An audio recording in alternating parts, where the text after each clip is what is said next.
ಸಿದ್ದರಾಮಯ್ಯವರು ಮಾತ್ರ ಅಲ್ಲ, 4 ಜನ ಸಿಎಂಗಳು ಇದನ್ನು ಬಹಿಷ್ಕರಿಸ್ತಾ ಇದ್ದಾರೆ. ಕರ್ನಾಟಕ, ತಮಿಳುನಾಡು, ತೆಲಂಗಾಣ ಮತ್ತು ಹಿಮಾಚಲ ಪ್ರದೇಶ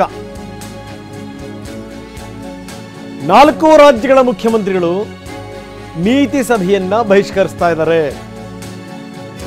ಸಿದ್ದರಾಮಯ್ಯನವರು, ಎಂ.ಕೆ. ಸ್ಟಾಲಿನ್, ಹಿಮಾಚಲ ಪ್ರದೇಶದ ಸಿಎಂ ಸುಖವಿಂದರ್ ಸಿಂಗ್,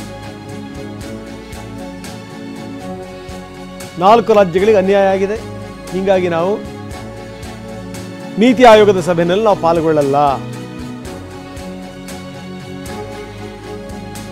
ಜುಲೈ 27ನೇ ತಾರೀಕು ನಡೀಬೇಕಾದಂತಹ ಸಭೆ. ಸ್ಟಾಲಿನ್ ಕೂಡ ಹೇಳಿದ್ದಾರೆ, ನಾವು ಯಾವುದೇ ಕಾರಣಕ್ಕೂ ಈ ಸಭೆಯಲ್ಲಿ ಪಾಲ್ಗೊಳ್ಳಲ್ಲ ಅಂತ. ಇನ್ನು ಮುಖ್ಯಮಂತ್ರಿಗಳು ಘೋಷಣೆ ಮಾಡಿದ್ದಾರೆ, ನಾನು ಯಾವುದೇ ಕಾರಣಕ್ಕೂ ಇದರಲ್ಲಿ ಪಾಲ್ಗೊಳ್ಳಲ್ಲ ಅಂತ.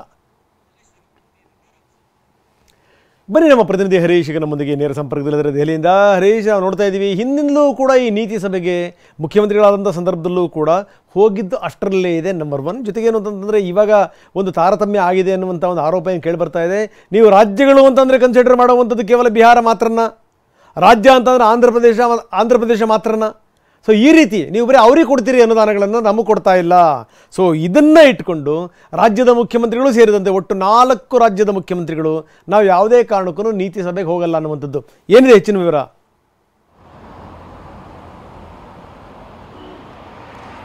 ಹೌದು ರಂಗನಾಥ್, ನಿನ್ನೆ ನಿರ್ಮಲಾ ಸೀತಾರಾಮನ್ ಅವರು ಮಂಡಿಸಿರ್ತಕ್ಕಂತಹ ಬಜೆಟ್ಗೆ ಕೆಲವು ರಾಜ್ಯಗಳ ನಾಯಕರು ವಿರೋಧವನ್ನು ವ್ಯಕ್ತಪಡಿಸ್ತಾ ಇದ್ದಾರೆ. ಇದರಲ್ಲೂ ಮುಖ್ಯವಾಗಿ ಇದೊಂದು ಕುರ್ಚಿ ಉಳಿಸಿಕೊಳ್ಳುವಂತಹ ಬಜೆಟ್ ಅನ್ನುವಂತಹ ನಿಟ್ಟಿನಲ್ಲಿ ಕಾಂಗ್ರೆಸ್ ಲೇವಡಿಯನ್ನು ಮಾಡಿರುವಂತಹದ್ದು.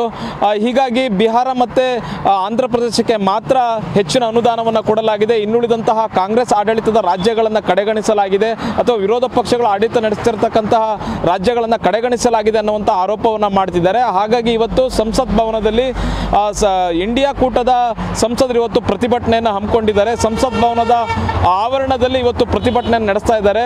ಲೋಕಸಭೆ ಆರಂಭಕ್ಕೂ ಮುನ್ನ, ಸಂಸತ್ ಕಲಾಪ ಆರಂಭಕ್ಕೂ ಮುನ್ನ ಸಂಸತ್ ಭವನದ ಆವರಣದ ಹೊರಗಡೆ ಪ್ರತಿಭಟನೆಯನ್ನು ಮಾಡ್ತಾ ಇದ್ದಾರೆ. ನಿನ್ನೆ ಇಂಡಿಯಾ ಕೂಟದ ಸಭೆ ಇತ್ತು. ಈ ಸಭೆಯಲ್ಲಿ ಚರ್ಚೆ ಮಾಡಿ ಇವತ್ತು ಇದರ ವಿರುದ್ಧ ಪ್ರತಿಭಟನೆಯನ್ನು ಮಾಡಬೇಕು, ತಾರತಮ್ಯದ ವಿರುದ್ಧ ಪ್ರತಿಭಟನೆ ಮಾಡಬೇಕು ಅನ್ನುವಂಥ ನಿಟ್ಟಿನಲ್ಲಿ ಒಂದು ಚಿಂತನೆಯನ್ನು ಮಾಡಿದರೆ ಇವತ್ತು ಪ್ರತಿಭಟನೆಯನ್ನು ಕೂಡ ಮಾಡ್ತಾ ಇದ್ದಾರೆ. ಮತ್ತು DMK ಕೂಡ ಇದಕ್ಕೆ ಪ್ರತಿಭಟನೆಗೆ ಸಾಥನ್ನು ನೀಡಿರುವಂತಹದ್ದು.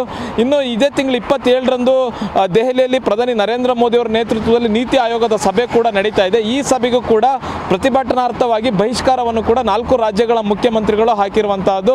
ಮುಖ್ಯವಾಗಿ ಕರ್ನಾಟಕ CM ಸಿದ್ದರಾಮಯ್ಯ ಅವರು ಕೂಡ ಈ ಒಂದು ಸಭೆಗೆ ನಾವು ಹೋಗೋದಿಲ್ಲ ಅನ್ನುವಂಥದ್ದನ್ನು ಹೇಳಿದ್ದಾರೆ. ತಮಿಳುನಾಡು ಮುಖ್ಯಮಂತ್ರಿ ಸ್ಟಾಲಿನ್ ಅವರು ಕೂಡ ಈ ಸಭೆಗೆ ಹೋಗೋದಿಲ್ಲ ಅನ್ನುವಂಥದ್ದು ಹೇಳಿದ್ದಾರೆ. ಇದರ ಜೊತೆಗೆ ಹಿಮಾಚಲ ಪ್ರದೇಶ CM ಸುಖವಿಂದರ್ ಸುಖು, ಅದ್ರ ಜೊತೆಗೆ ತೆಲಂಗಾಣ CM ರೇವಂತ್ ರೆಡ್ಡಿ ಕೂಡ ನೀತಿ ಆಯೋಗದ ಸಭೆಗೆ ನಾವು ಯಾವುದೇ ಕಾರಣಕ್ಕೂ ಹೋಗೋದಿಲ್ಲ, ನಾವು ಇದನ್ನ ಪ್ರತಿಭಟನಾರ್ಥವಾಗಿ ಬಹಿಷ್ಕಾರ ಮಾಡ್ತಾ ಇದ್ದೀವಿ, ನಮ್ಮ ರಾಜ್ಯಗಳಿಗೆ ಅನ್ಯಾಯ ಆಗಿದೆ, ಈ ಬಜೆಟ್ನಲ್ಲಿ ನಮ್ಮ ರಾಜ್ಯಗಳನ್ನೇ ಮರ್ತಿದ್ದಾರೆ, ಅನುದಾನವನ್ನು ಕೊಟ್ಟಿಲ್ಲ, ಹಾಗಾಗಿ ನಾವು ಕೇಂದ್ರ ಸರ್ಕಾರದ ವಿರುದ್ಧ ಪ್ರತಿಭಟನೆಯನ್ನು ಮಾಡ್ತಾ ಇದ್ದೀವಿ ಅನ್ನುವಂತಹ ಪ್ರತಿರೋಧವನ್ನು ಒಡ್ಡಿದ್ದಾರೆ. ಇದಕ್ಕೆ ಕೇಂದ್ರ ಸರ್ಕಾರ ಯಾವ ರೀತಿಯಾಗಿ ಪ್ರತಿಕ್ರಿಯೆ ಕೊಡುತ್ತೆ, ಕೇಂದ್ರ ಸಚಿವರು ಏನು ಹೇಳ್ತಾರೆ ಅನ್ನುವಂಥದ್ದನ್ನು ಕಾದು ನೋಡಬೇಕಿದೆ. ರಂಗನಾಥ್, ಧನ್ಯವಾದ ತಮ್ಮೆಲ್ಲ ಮಾಹಿತಿಗೆ.